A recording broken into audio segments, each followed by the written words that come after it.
como é que começou essa tua paixão pelo futebol internacional? O que foi que te despertou? Foi um determinado time, assim, tipo uma escalação, que um dia você assistindo um jogo? O que foi que brilhou os seus olhos? Você se lembra desse primeiro momento, assim? Eu acho que foi uma combinação. O primeiro momento foi a curiosidade. Os meninos da minha escola, eles brincavam de galácticos do Real Madrid. Ah, eu sou fulano, eu sou ciclano. E aí eu ficava, que é isso, né? E ia pesquisar e achei o máximo. E comecei a assistir jogos do Real Madrid. E depois, para o meu desenvolvimento como atleta. Eu sempre fui uma atleta difícil de lidar.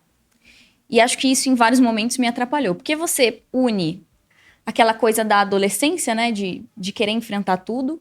E a minha curiosidade sempre por esquemas táticos, sistema de jogo, de querer entender e questionar. O técnico nunca chegava para mim e falava assim, não, você vai jogar ali, vai fazer isso, sem eu falar, mas por quê? Qual que é a sua ideia? Mas e se a gente fizesse de tal jeito? E às vezes quando começava o jogo eu falava, não, isso aqui não tá dando certo, você tem que mudar, você tem que fazer alguma coisa, dava a minha opinião. Então eu comecei a perceber que a qualidade do jogo de fora tinha ideias muito interessantes em relação ao sistema e tudo mais. E é também aí que entra a minha relação com o esporte interativo, porque o esporte interativo ele teve muita essa veia de futebol europeu primeiro do que muita gente, né? E possibilitava que a gente acompanhasse muito o futebol europeu. E nasceu mesmo da prática. A minha paixão, é por isso que eu sempre falo, as pessoas não acreditam. Eu não tenho um clube que eu torça. Você não torce pra ninguém. Não torço para nenhum clube. Porque a minha paixão pelo futebol não nasceu da paixão primeiro por um clube. Eu nunca fui incentivada na minha casa a gostar de um clube ou a gostar ou praticar futebol. O meu pai não gosta de futebol. Minha mãe não gosta de futebol. E assim vai. Então cresceu da prática. Desde que eu me entendo por gente, eu jogo futebol. As primeiras memórias que eu tenho na pré-escola, jogando com os meninos.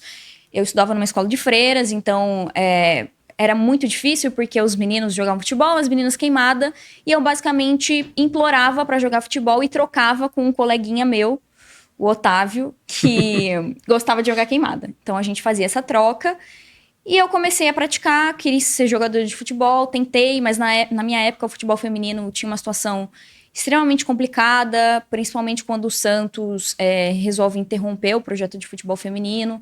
Então não tinha uma perspectiva. Você jogou lá no Santos? Não, era o meu grande sonho.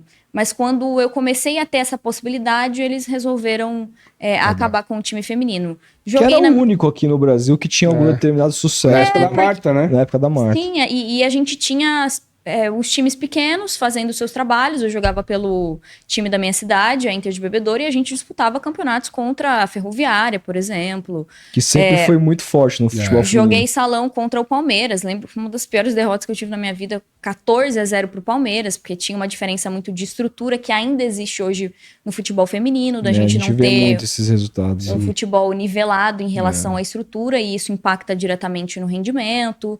Então, muitas vezes a crítica que eu faço ao futebol feminino, as coisas como são estruturadas, é porque eu passei muito por isso. Eu vivi na pele como é você jogar diante de um clube estruturado. Essa diferença é gigantesca e em campo as outras atletas não têm o que fazer. Por mais que você tente jogar retrancado, chega um momento ali do jogo em que você não consegue mais correr atrás do outro time. E aí eu fui desenvolvendo essa paixão pelo futebol europeu por essa curiosidade sobre sistema, sobre tática, esquema que eu sempre tive desde muito nova. E não teve um time específico, nenhum jogo. Foi geral, assim. Teve os Galácticos, Os Galácticos acho que foi o meu primeiro despertar, assim. Acho que o Florentino Pérez tem muito a ver com a minha trajetória de paixão no futebol europeu, porque essa ideia que ele teve logo depois de ser eleito presidente do Real Madrid impactou não só a mim, mas acho que o geral, né? Teve um impacto significativo dele meio que tornar o Real Madrid um clube de astros, e até gente que não conhecia muito o Real Madrid ou não gostava muito de futebol começou a se interessar por isso, por toda essa ação que ele fez. Curtiu esse corte? Gosta do nosso trabalho? Então considere se virar membro para ajudar o Futeboteco a crescer cada vez mais. Sua ajuda é muito importante. Clica aqui embaixo.